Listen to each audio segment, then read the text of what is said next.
안녕하십니까. 소공TV 박병희 중개사입니다.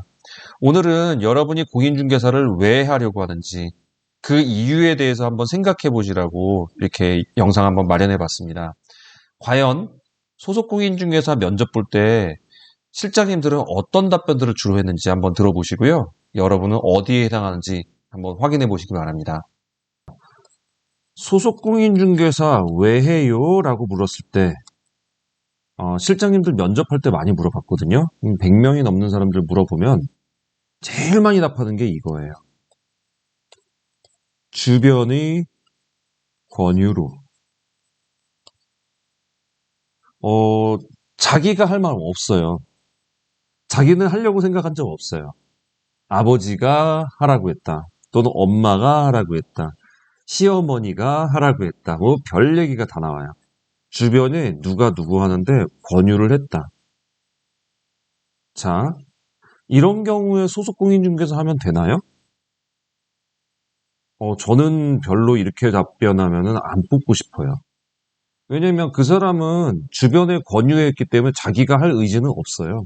그렇기 때문에 의지가 없는 사람으로 비춰져요. 그죠? 두 번째로 많이 답하는 건요. 아, 경력 단절을 극복하려고.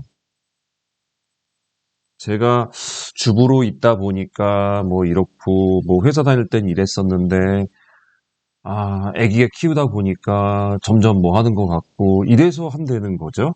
그러니까, 집에서 더 이상 놀기 싫다 이 얘기예요.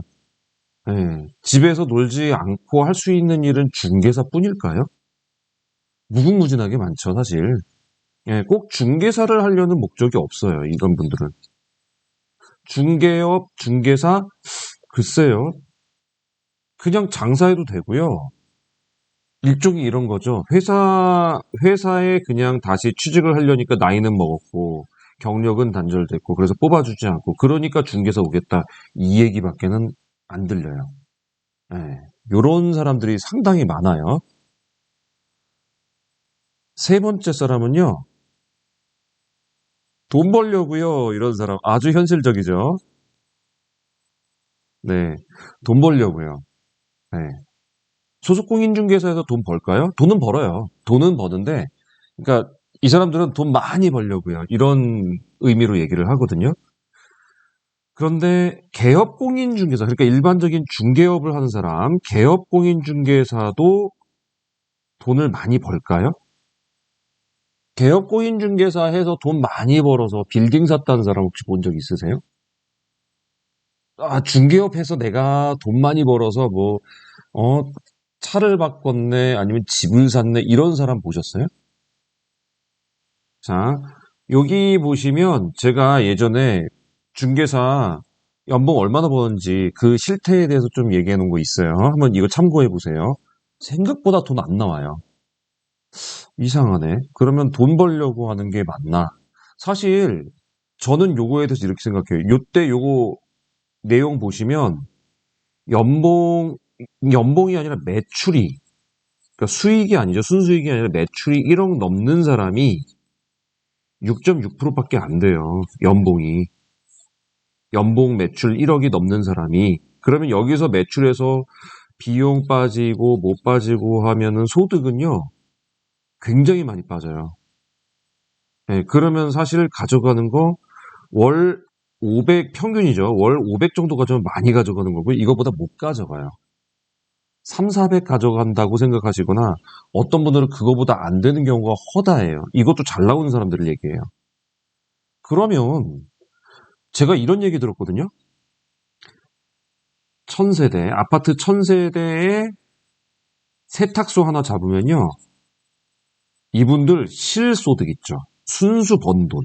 그러니까 비용이고 뭐고 월세고 다 빼고 순수 버는 돈이 연 1억이 넘는데요.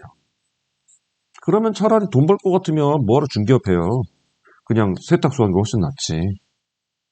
훨씬 나아요. 돈 벌으려고 중개업 한다 이거는 말도 안 되는 소리예요. 차라리 베스킨라빈스를 열거나 파리바게트를 여는 게 훨씬 더 많이 버세요. 중개업 전혀 그렇지 못해요. 그게 나아요. 실상이고 이게 사실이에요. 팩트예요.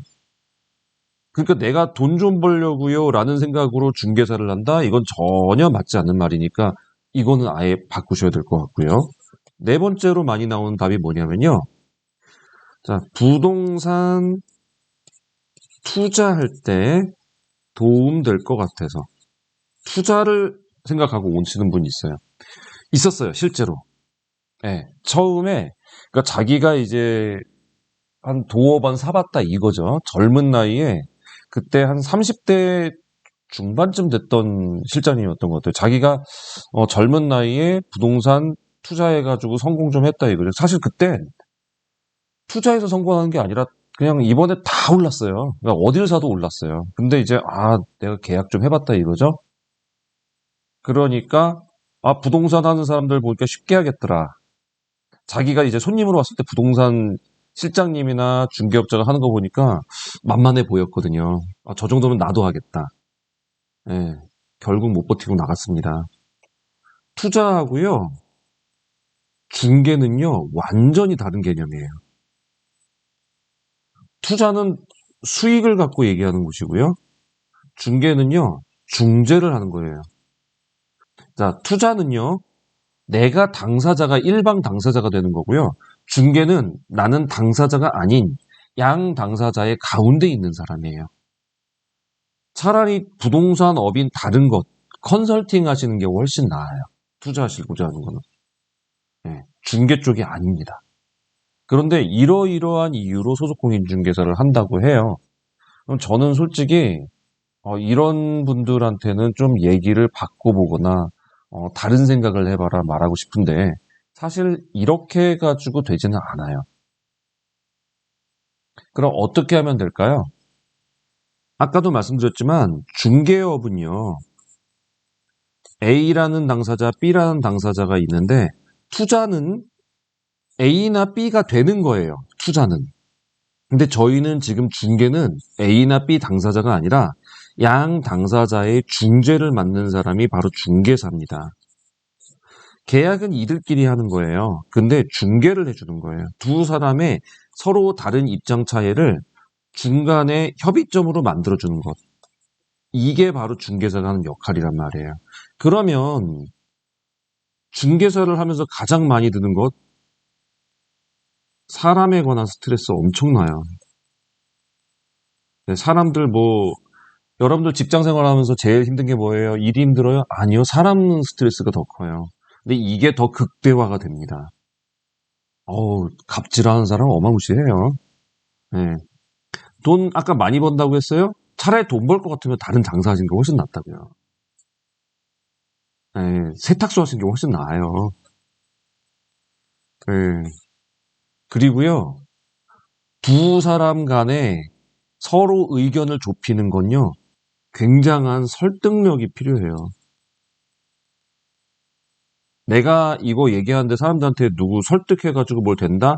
설득을 잘하는 사람이 설득을 막 해가지고 이렇게 해내는 사람이 설득을 잘하는 사람이 아니고요. 사실 사람들은 설득당하면 되게 기분 나빠하고 싫어해요. 부동산 사람들이 계속 욕먹는 이유가 아줌마들이 막 해가지고 강요해가지고 사게 돼서 강매당했다고 생각하기 때문에 기분 나쁜 거예요. 근데 진짜로 설득을 잘하는 사람은요, 설득을 하지 않아요. 중개 어설프게 하신 분들은요, 설득을 해가지고 사람 마음을 바꾸려고 해요. 그러니까 소리도 지르고 막 하기도 하고, 그러면서 중개사들이 다 같이 욕먹는 거예요.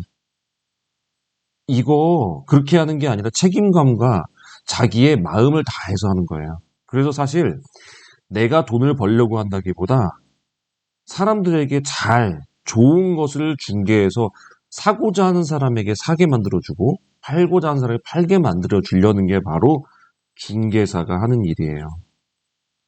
여러분들의 생각과 굉장히 많이 달라요. 그래서 이런 거 생각하지 않고 그냥 단순하게 내가 계약 좀 해봤더니 저 중개사 되게 몰라. 내가 저보다 더 잘하겠다. 해보세요. 중개업에 얼마나 큰 일들이 많은지 정말 자질구레한 일도 많고요. 큰 일들도 많고요. 사람 이렇게 설득하는 거, 양 당사자 얘기 들어주는 거 어마무시합니다. 그거. 여러분들이 생각하는 거 굉장히 달라요. 그리고 니네가 한 게 뭐 있는데 돈 받아? 이런 얘기 하시는 분 한 번만 해보세요. 와서. 그런 말 안 나와요. 저희 실장님도 딱 해보고 나서, 전에는 제가 손님의 입장으로 봤는데, 와, 이거 해보니까 정말 틀리네요. 그러거든요. 네, 진짜 그렇습니다. 그러니까, 아까 말씀드린, 그러니까, 나 돈 좀 벌려고, 또는 경력 단절 극복되려고, 또 주변 사람 권유로 투자하는데 도움될까봐 이런 목적이라면요, 중개사 안 맞습니다. 중개사는요, 여러 사람들에게 자기의 노력과 말로 인해서 서로에게 의견 조율을 해주고 그걸로 인해서 계약을 성사시켜주는 것, 그리고 그 계약이 탈나지 않도록 법적인 효력과 모든 특약들을 다 조율해주는 것. 그래서 전문성도 필요하지만 굉장히 여러 사람의 말을 들어주는 센스도 필요하고요. 그리고 그 사람들에게 좋은 말을 해줄 수 있는 그러한 상담 능력도 필요하고요. 굉장히 많은 게 필요해요. 근데 하지만 투자하고는 전혀 달라요. 그러니까 혹시 부동산 투자하는데 내가 좀 해봤더니 뭐 하겠 이런 생각이면 절대로 이거 하지 마시고요. 그리고 주변에서 하라고 했다 이런 얘기 하려면 아예 문 두드리지 마세요. 내가 진짜 이걸 왜 하려고 하는지 고민해 보셔야 돼요. 자, 여러분이 공인중개사를 왜 하려고 하는지 그 사명의식은 여러분들이 이 업계에서 일을 할 때 슬럼프에 빠지지 않도록 도와주게 됩니다. 그래서 여러분들에게 반드시 필요한 것이죠. 여러분들 나름의 왜 중개사를 해야 되는지 그 이유를 꼭 생각해 보시고요. 그 나름대로의 사명감과 모든 걸 한번 정립해 보세요. 여러분께 분명히 득이 될 겁니다. 자, 오늘 소공TV 여기까지 준비했고요. 도움되셨다면 구독과 좋아요 부탁드리겠습니다. 감사합니다.